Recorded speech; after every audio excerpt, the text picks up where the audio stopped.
Welcome to the No Quit Living podcast. Our primary objective is to motivate and inspire our listeners to never quit. The reality of life is simple. We all fall. We all fail. At times, we get knocked down. The question is, do we get back up? Are we stronger? Are we better prepared to attain the maximum of our potential? Thank you for joining our No Quit tribe. As you go for your greatness today, never quit. And remember, we rise by lifting others up. Welcome to episode number 528 of the No Quit Living podcast. I'm your host, Christopher J. Worth, and today's theme of the day is execution. Our quote of the day comes to us from John Dewar. Ideas are easy, execution is everything.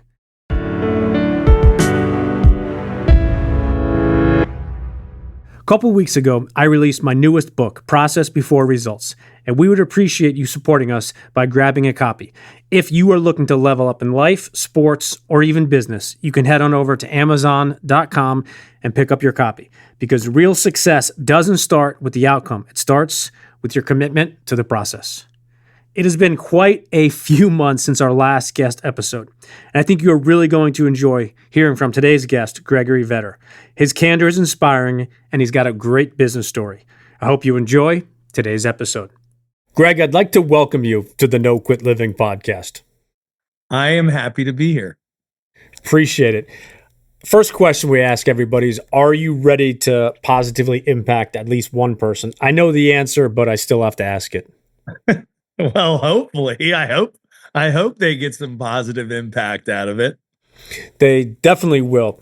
With that, leading up to our podcast, No Quit Living, the number one objective is to motivate and inspire our listeners to never give up. And I know you have probably multiple no quit stories, but wanted to tee up the first question. If you have a no quit story that you could share to begin today's interview with. Yeah, I would say my life. I started a salad dressing business when I was 25 and built it to the number one organic salad dressing brand in the country. And it was valued at over $300 million. And then it went up like a dumpster fire. And I found myself sitting in a conference room, handing it over to somebody in an auction for $4.5 million. And I was faced with a moment of, what do I do now? Do I quit? Do I get back into business? What happened here? How can I make the best of this? And so I went back and I started writing everything down so that I could make the most out of a horrible situation. And what I realized in all of the reflections was that I had a lot to offer still. And sometimes things are outside of your control. And so I've started a couple other businesses since then. They've all been wildly successful. I ended up writing a book. I'm on a book tour. And all of the lessons I learned in that absolute beating now can be used for other people chasing their dream or young entrepreneurs thinking about getting into business, of what to avoid, what to double down on, and everything in between. So I would summarize my life as no quit living. I love that story and how you gave that preface. And to our listeners out there, and I shared this with Greg, I just started reading his book and it's really, really good so far. So I would definitely encourage you to take a look at that. But taking a step back to what you said, at that point of sale, and I think so many of our listeners have that, let's call it point of sale. It could be a crossroad. It could be somewhere that, leaving college, leaving grad school, starting an entire different career, maybe moving across the country. Whatever that thing that we hit, we only have, I feel, one of two choices: either to kind of, put your head down and just like grunt through it, or just to say, I'm going to give whatever this thing is my all. So how did you mentally just go from that sale into the next phase with that same, vigor and just, tenacity that you do have? how you do something is how you do everything. And so I don't do anything that I am not going to give 100% effort to. I played lacrosse in college and then I played professionally for a little bit. And every single drill, every single sprint, every single lift, every single pregame preparation, I just took the same approach. It is now, it is this moment. I'm going to give everything I have to this, and I am going to quote unquote die trying at a minimum. And so I don't know how to do things other than that because for me, it's a light switch. I either do something or I don't. There is no half assing it. So with the new businesses that I've been in, it's the same thing. It's we're either going to build the next great thing or I'm not doing it.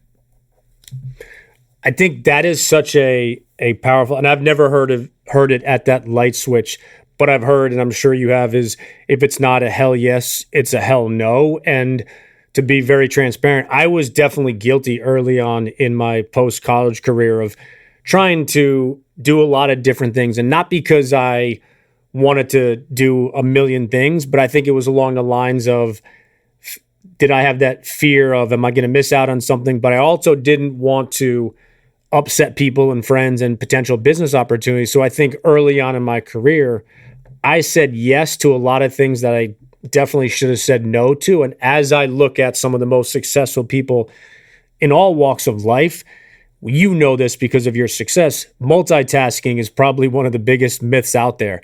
You can't do 7 things really well. You can do one thing phenomenally, and then you can do 2 things below average or maybe average. And people miss that, but I love that light switch because I think it's such a simple analogy, right? You know, you go over to the wall, flip the light, and it goes on, and when you leave, it goes off.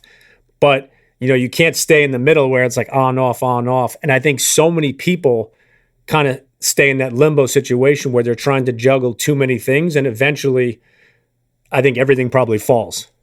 100%. What's been the most fun part of your new businesses? Being able to control for the most part who's involved and limiting the bullshit because the first business I don't come from money. I don't come from a family really with a business background. So I really felt like I had to make the first thing work come hell or high water. And so in doing that, you put yourself in a lot of different situations that you probably don't want to be in, but you're trying to make this venture work. Because for me, I was really worried that I was going to be a complete failure. And if this one entity didn't work, well, maybe I was just a one-hit wonder and this was complete luck.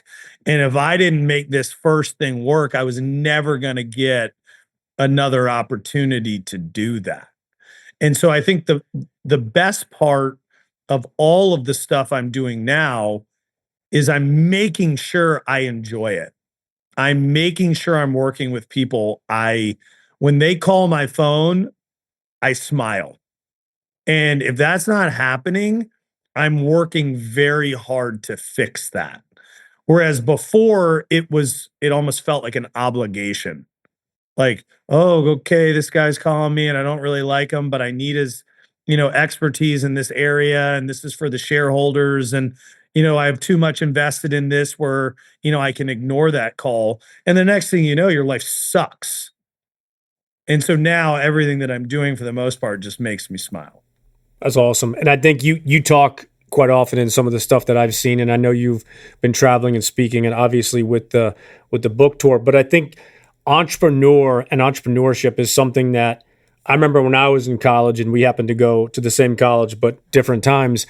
I remember it was so much fun to talk about being an entrepreneur and starting a business. And I want to be very clear, it still is, and I don't want to diminish anybody, but it goes to my analogy of social media where everybody posts their edited photos and their videos that, take somebody 3 hours to put together a minute clip that looks amazing, but it's all the stuff behind the scenes. And I think you're a perfect example, and we could probably talk for hours on this, but I think some of the stuff that I've seen, and I love how you kind of introduced it, is like the good, the bad, and the ugly of what it takes to succeed. And I think too many people only look at that finish line or that championship trophy and they say, that's great. And yes, being on stage and receiving an award or a trophy is amazing, but it's all the stuff that's behind the scene. And I think not enough entrepreneurs talk about and really go into some of those things, because that's what's going to happen to everybody. That's why I wrote the book. I mean, I just felt like the entire time I was in this entrepreneurial journey, I was literally living the pursuit of the American dream that you read about. And the whole thing was the hardest thing in the entire world. And I'm like, where are all the stories of how horrible this is? Where are all the stories of how hard this is? Why isn't anybody talking about like crying yourself to sleep? Why isn't anybody talking about getting your car repossessed? It's like, oh, yeah, I built this magnificent brand and there were some stressful times where we couldn't pay our bills on time. And I was very concerned about it. I'm like reading these books as a young guy. I'm like, I think I could handle that okay. And then it's like in reality, you're like, the electricity got shut off mid production run. Oh my God, how are we going to pay these bills? So I really wanted, the book is not to discourage people from doing it. It is, however, a pressure test on your dedication to your dream. So if you finish reading that book and you go, yup, I'm still doing it. I'm launching this apparel company. I'm taking my mom's pasta sauce to the world. I don't care what it is. If you finish this book and you go, I'm willing to go through that, then you are ready.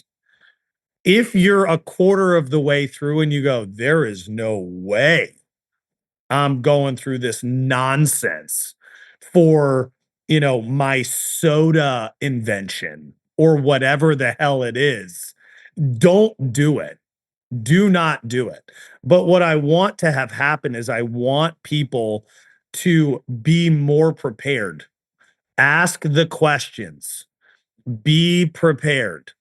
I'm your advanced scout that made it through the jungle. And I came back and I'm like, we can go if you want, but you're going to need a backpack. You're going to need more water than you think. You're definitely going to need matches. You're actually going to need a machine gun. You're going, and if you're prepared, we can go. But if the minute I say machine gun, you're like, yeah, man, I'm not cool with that, we're not going, because you're going to die halfway through the journey.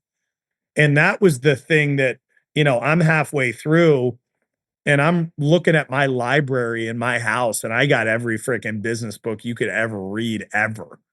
And the only ones I'm focusing on are not business books at all. It's like wartime leadership. It's the life of Teddy Roosevelt or Ulysses S. Grant or Booker T. Washington, or, I'm reading about dudes that are like in the that found a way to persevere or shift their perspective in a way that allowed them to succeed in the end. Because, 7 Habits of Highly Effective People was not getting it done. I knew that we were going to have a good conversation, and I can't help but laugh at some of the things you say, because I felt the exact same way. And for those audience members, they know that I pride myself in being a positive person and quotes and those things. But it gets to a point where, to reference what you just said, crying yourself to sleep, you're not going to go over, and pick up a book and just be like, okay, like, I don't know how I'm going to get through Tuesday and Wednesday, but let me just read this chapter about, smiling. And yes, that's way better than like coming in the next day and like fighting, your employees, but it's all the stuff that you can't really understand unless you're there. And I want to ask you a question that I think will be a fun one, but the quote that, find something you love to do, you never work a day in your life. That, to me, I just despise that, because I love what I do, but I work incredibly hard. And I think that is like kind of out there on social media a lot, where it's like, oh, just find what you love. And like people have these ideas where it's like, oh, so if you just find something you love, it's just simple. So all those other people that just hate their jobs but are being successful because they get a raise and a 401k and all this stuff, but they hate it. But as long as I love it, then I'll just be a millionaire. And that's my secret. Yeah, I mean, I one of the things that got me through, I read a quote and it was from a JFK speech, and he said the ancient Greek definition of happiness was the full use of your powers along lines of excellence. And so I really that complete I painted it on a wall in my office at our old manufacturing plant, because what it did was it helped me shift my perspective of happiness and work and purpose, and and even asking the question of what what does the full use of my powers along lines of excellence even mean? Am I using my full powers? Am I in a line of excellence right now? And so it completely shifted the way that I was able to approach every single day. And then obviously the other one that I kept in my wallet, because in the beginning you're trying to solve all these problems, you're flipping out like any other normal human being. And I read this Martin Luther King Jr. quote, and it was, the ultimate measure of a man is not where he stands in moments of comfort and convenience, but where he stands at times of challenge and controversy. And I'm sitting there looking in the mirror, and I think I just got done punching a hole in the wall. And I was like, well, if this is the ultimate measure of a man, I'm not doing too great right now. And so I do think there's a massive misconception on, you'll never work a day in your life if you love it. It's like, yeah, that kind of reminds me of those signs in kitchens you see where it's like, it's 5 o'clock somewhere, or it's wine o'clock, or in this family we smile. You're like, okay, all right, I don't even know what the hell you're talking about. I knew that would get you, because just I could tell from kind of the way you do it. But you've said the word shift now, I think 3 or 4 times, and for me, the word that I think is the same almost is pivot. And what I mean by that is back to starting a business or doing anything successful in life. It's not a straight line. I know you've seen that picture, and I'm sure our audience has, is people think success is like the straight line, but then what it really is like squiggles, back, up, down. And yes, Yeah. we hope that it's not to that full extent for everybody, but I don't know anybody, whether it's business, sports, parenting, relationships, marriage, that haven't had to shift or pivot multiple times, because when you're expecting a curveball, you're going to get a fastball, right? When you're expecting a changeup, you're going to get a slider. And I think that, to me, is so powerful, not just in business and entrepreneurship, but to be successful in anything in life, you need to be able to pivot and shift along the way. Yeah, 100%. Um, I call it strategic improvisation, where it's just like, who the hell knows what today's gonna bring? I was just on a different call before this one, and the guy's like, how do you do long-term planning in the future with such global uncertainty? I'm like, I don't. I don't have a crystal ball, neither do you. So it kind of feels like a complete waste of time. We can break out scenario planning and we can say, if everything goes perfectly, this is what we're going to see, and this is what we're going to see. But in reality, for anybody that's built anything, every day is a hurricane. Every day. And everybody wants to sit here and talk about, like, hey, what do you do when it's 72 and sunny with a slight breeze? It's like, I go outside and I get sun on my face. Let's discuss what the reality is. The reality is the plant's on fire, or a buyer just switched. And now we have to rebuild a relationship that we've had for 7 years. And so it really just comes down to a complete shift in your expectations of what each day is going to bring, and then the level of effort that you're willing to give to that day to set yourself up for the next day, right? I ask myself this question every day: are my habits today in alignment with my dreams for tomorrow? And it's a very simple black and white question, but what it does is it focuses your effort and your time and your attention and what you're willing to give your time and attention to. Because how you if how you do something is how you do everything, and you wanna live every day to the fullest, and you wanna set yourself up, for success for tomorrow, you need to be doing the right things day in and day out. Let me see if I got that right. Are my habits today in alignment with my dreams for tomorrow? Is that right? Yeah. Yep. That is awesome. Going back to what you said about the shift and pivot, and obviously planning and preparing, I have a planning and implementation ratio that I use with clients, both corporate companies as well as sports teams. And I think I was definitely guilty early on of planning. And what I was doing was literally preparing for anything and everything. And I want to be very clear, and I think you would agree with me. Greg and I are not saying, don't plan or prepare at all, but it comes down to the idea that yes, you need to prepare, you need to put in preparation and time, but using a sports analogy, I work with some lacrosse teams, and you being a former lacrosse player, you can't go through every single scenario. Like, okay, we're up 1-0. Okay, now we're down 1. Then, their goalie gets hurt, and then our defensive player, gets a car. Like, yes, you could if you had 85 hours every week for practice, but you don't.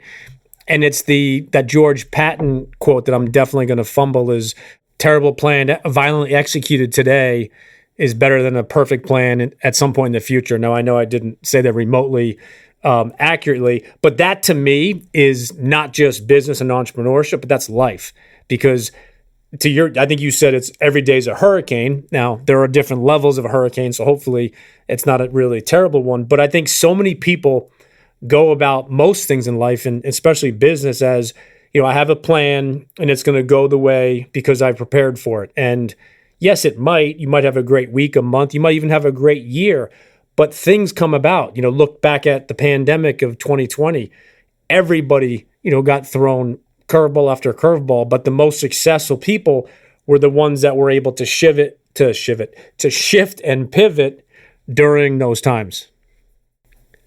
You invented a new word. It's good. Shift. Uh, yeah, I really kind of boil it down to, you want to ground yourself in the ability to understand what's possible. So I think that's important from a planning perspective. Like, what can we do if we execute really well? And so I do enjoy that grounding from a data perspective of, if we do everything correct, this is what's possible. In reality, what I what is actually implemented is almost the personal development component of it all, which is making sure that you're confident that you can solve any problem that comes your way, or find someone that can. because that's really what you're doing every single day, especially in athletics, right? Am I prepared for any scenario that comes my way? Am I prepared from a conditioning perspective for one overtime? Am I prepared for two overtimes? Am I prepared for three overtimes? What is my cardiovascular endurance looking like? What's my strength look like? When do I fizzle out? And I think, yes, you can scenario plan for everything, but I would much rather have a team that is so violently in shape and competitive and ruthless that when they step on the field, like, they don't even care what the scenario is. They're just like, "We're just gonna win. I'm gonna get the ground ball. I'm gonna battle for the loose ball. I'm gonna get the rebound. I'm gonna" when you have that scenario planning, yes, you need the 2-minute drill and all the other stuff. But in the grand scheme of execution, you want people that their mindset is to win and that they're not gonna stop working until they do. They're not gonna stop until they find the answer. They're not gonna stop until they've exhausted all options. And that, to me, is way more important than scenario planning. Yeah, and I think in the same thing in business, you need to prepare and you need to look at different scenarios, but then you need to get to work. And it's what you do after that, I think, is just as, if not more important. Curious to get your answer on this question. We don't ask it to every guest, but just because of where the conversation's gone, if you could take everything you know right now and have a 2-minute conversation with the 20-year-old you, what would you say during that 2 minutes or less? Trust your gut. You have all the answers. You're just too scared to say them, and that would be it. And then I'd walk out. And I'd let my 20-year-old self be like, "What in the hell is this dude talking about?" And I'm like, "I have spoken." And then I'd leave. Now, I know the answer for myself. I wouldn't have, but would the 20-year old version of you listened? No. Yeah.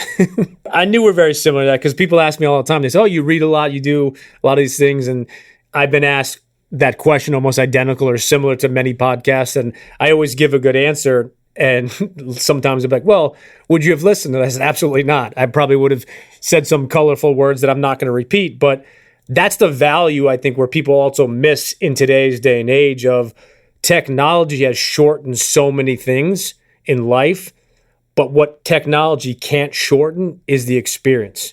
Yes, it can make a runway shorter. It can make a 3 year struggle or challenge for somebody 2 years or 1.5 years. But I think that's the one thing that people miss today is it's impossible to shorten everything for everybody, especially in business, sports, and life, just with technology. And I think that's something that the next few generations need to understand is yes, you have more access and you can get things quicker and faster than ever, but you still need to put the work in. And things like Chat GPT and other of those tools are very useful, but you still have to take whatever it is you've received or done and then put it into action. I think people miss that today. My brothers both played lacrosse at Towson, and they had I think it was the lifting coach, or it was some coach about leadership principles or something, and he always used to say, and this is obviously from them, they go, "The elevator to success is broken. You must take the steps." And it's so true because if you take each step, what you don't realize is you're getting stronger and there's muscular endurance there, and you're slowly able to acclimate to the altitude as you're getting higher and higher and higher. And your perspective of how far you've come has changed, and which then in turn completely changes what you value. And I think a lot of times what I see in some of these epic kind of rise and fall scenarios, which I'm unfortunately one of them, but over a 15-year period, so it's almost more dramatic. Is, you see some, just, like, come on the scene, and then they implode, and it's because they're not ready for everything that they were thrown into. Like, they took a helicopter to the top of the mountain, they were dropped off there. Well, now they don't know how to get back down. And I think it's really interesting because the step process is a seasoning process. It is preparing you to be able to sustainably endure your success or whatever obstacles are coming your way. And if you don't do it, it's gonna, the fall will be so much more dramatic. I love that analogy. I just go back to like climbing one of those crazy mountains in the terrible weather when it's like those people that are going up are like bruised and battered. A couple of their friends, died. Their guides maybe, fell off, and then like this guy gets dropped at the top, and he's like, "I did it," and they're up there and like, "Okay, now I got to get down." And he's like, "Wait a second, like, no, like the helicopter, like no, the helicopter can't pick you up. Like it just dropped you off. You have to get bound." And I think that reminds me of something. I was listening to a podcast recently with Ed Milet, and he was just referencing a lot of people that he's seen over the last 10, 15 years that had huge success and then lost it all because it's that idea of, to your point, taking the steps. And you can maybe skip a couple steps here and there and succeed or earn money or sell your business or your product. But eventually, you're going to have to either continue to go up or go down a little bit. And if you skip those steps, you are now going to encounter things for the first time, as opposed to maybe somebody else that took an extra year, 2 or 3 or 4, but they're ready for that. So I appreciate that. Fun question we ask everybody, and I know you know the famous Jim Rohn quote: "You are the average of 5 people you spend the most time with." If I could grant you any miraculous dinner tonight with 5 people dead or alive, who would you pick? Jesus, Napoleon Hill, Teddy Roosevelt, Winston Churchill, and just that crew. Okay. What if I threw a curveball at you and said you got to put a sports person, dead or alive, in there? Michael Jordan. Michael Jordan, and let's go if we're throwing it, and Kobe. Nice. All right. See, I knew I liked you before, but those are my two goats. But Yeah, that's Kobe's mindset. I mean, ask my children about how many Kobe Bryant videos we go over on a weekly basis about training and focus and preparation and just the complete dedication to a craft. And then Michael Jordan is the GOAT. I mean, he's just his mentality of, we're gonna win and I'm gonna lead by example. And if you don't like it, leave. I don't care. I love it. I mean, it's what it takes. have you watched The Last Dance? I assume It's my son's favorite. I mean, he's probably watched it, I'm not kidding you, 20 times. that's awesome. The best part or the best story about Michael Jordan. My dad was a sports agent for a while. We had front row seats for the Nets for many, many years, and Sam Bowie, who was on the Nets for quite some years. I think it was right around the time when he was on the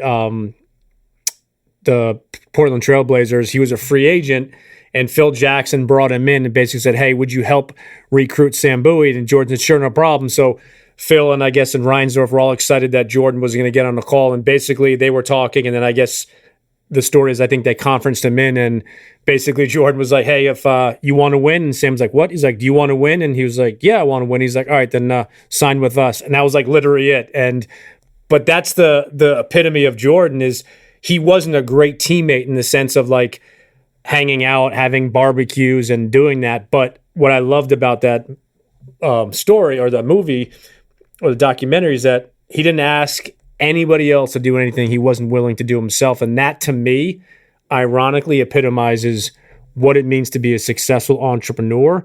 Is you're doing those things from day one that you don't have the money to hire somebody else, but then down the road when you do, you at least are able to know that, yes, like I've done all these roles. So those people see it, it's like, wow, like Greg's, put in the work. So yes, he might be the CEO or owner today, but he was the janitor, he was the marketer, he was the, designer, he was the advertiser. So I love how you referenced Kobe and Michael together. I'm going to shift lanes here to what we call our hot seat questions. And the only request we ask of you is you spit out the first thing that comes to mind. Okay. Last meal, what do you pick? Grass-fed ribeye, maybe 2 of them. Favorite smell? Coffee. Favorite sport? Lacrosse. Do you have an all-time favorite team? No. Favorite movie? Don't have one. Really? Favorite book? Yours doesn't count. Mine. Think and Grow Rich by Napoleon Hill. What is the favorite app you use on your phone? I don't really use a lot, but now it's probably Chat GPT just because it's consolidated 20 different things into it. You shared a couple before, so it might be tough, but do you have one all-time favorite quote, or was it one of the ones you shared already? Fortitudine vincimus, by endurance we conquer. If you could pick one superpower to have, what would it be? I would just be Superman. And what's that song, no matter whenever you hear it, morning, afternoon, or evening, you just automatically turn it up and just rock out to it? Oh, I don't know. I listen to a lot of vibrational frequency music. See, I like that. You stay true to yourself.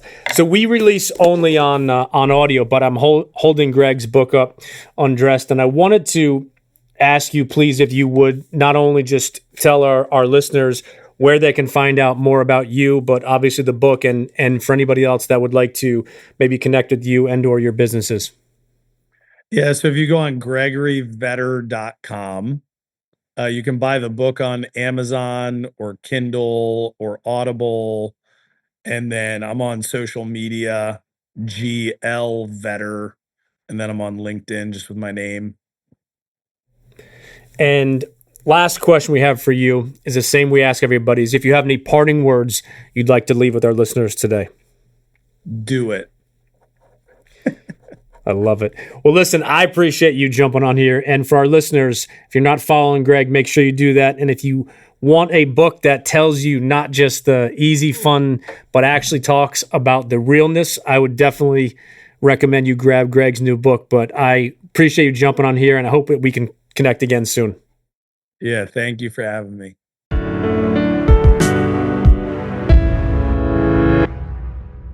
Thank you for listening to episode number 528. Greg has quite a story, and I appreciate him taking the time out of his busy schedule to join us.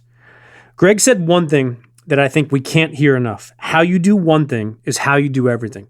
Such a powerful yet simple concept. Greg also shared a question that he asks himself every day, and I want to finish today's episode by repeating that question. Are my habits today in alignment with my dreams for tomorrow? What about your habits? Are they aligned with who you want to be tomorrow? Take a moment to think about that, and if you need to, take action on it today. Thanks for tuning in. Go out and crush your day. And remember, we rise by lifting others up. And lastly, to our listeners, thank you. We truly appreciate your time, and we hope our episodes inspire you to keep on attacking life and never giving up. To quote Dr. Norman Vincent Peale, it's always too early to quit.